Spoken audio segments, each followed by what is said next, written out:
आज हम लोग शंकराचार्य के पक्ष में कहने को कुछ बाकी नहीं है। हृदय में बड़ी पीड़ा है,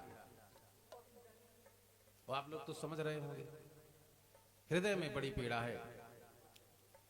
इसी माघ मेला में बटुक ब्रह्मचारियों की शिखाओं को पकड़कर घसीटा गया और उनको बूट से प्रहार किया गया। ये सनातन धर्म की धज्जी धज्जी उखड़ी है। इसलिए जीवन में हमेशा ब्राह्मण के अपमान से सतर्क रहना चाहिए। आप चक्रवर्ती सम्राट भी हो जाएं, अगर आपके द्वारा ब्राह्मण का अपमान हो गया तो आप रसातल में चले जाएंगे, फिर आपका अंकुर कभी नहीं आएगा। दो लोगों से सावधान रहना चाहिए, ब्राह्मण से और संत से। संत की कोई जाति नहीं होती, ये मत समझिए कि संत की कोई जाति होगी।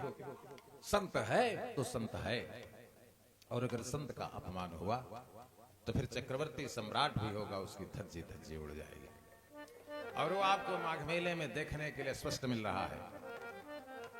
और उनके द्वारा जो चाटुकार हैं वे इस पक्ष में एक शब्द भी बोलने के लिए आगे नहीं बढ़ रहे कि कहीं ऐसा न हो कि मेरे ऊपर भी मुकदमा दर्ज हो जाए।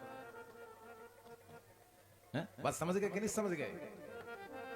लेकिन नहीं, अगर कहीं धर्म का ह्रास हो तो उस पर खुलकर बोलना चाहिए। आज हम लोग शंकराचार्य के पक्ष में कि शंकराचार्य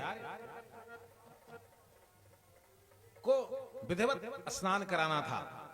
कृष्णकांत जी प्रशासन को कहना था कि श्रीमान जी आप पालकी को यहीं छोड़ दीजिए, हम लोग आपको स्नान करवा रहे हैं, आइए। विनम्रता से निवेदन करके उन्हें स्नान करवाना था, लेकिन जबरदस्ती रोकना, छत्र तोड़ना। सरकार प्रमाण देगी हम लोगों को कि हम लोग रामानुजाचार्य हैं, कि सरकार बनाई हम लोगों को कि एक मत होकर के भारतवर्ष के संत बनाते हैं, किसी को रामानुजाचार्य, किसी को शंकराचार्य। बताइए, 4 शंकराचार्य हैं, 4 में 2 की सहमति उनके साथ है ना, श्री शरानंद जी सरस्वती और भारती तीर्थ जी उनका समर्थन कर रहे हैं कि नहीं कर रहे हैं? तो जब 4 व्यक्ति में 1 का समर्थन होना होता है तो 2 का समर्थन चाहिए, तीसरे का समर्थन नहीं चाहिए। अगर 2 लोग पक्ष में हैं तो 1 तो बन ही रहा है, तो फिर और समर्थन की क्या आवश्यकता है?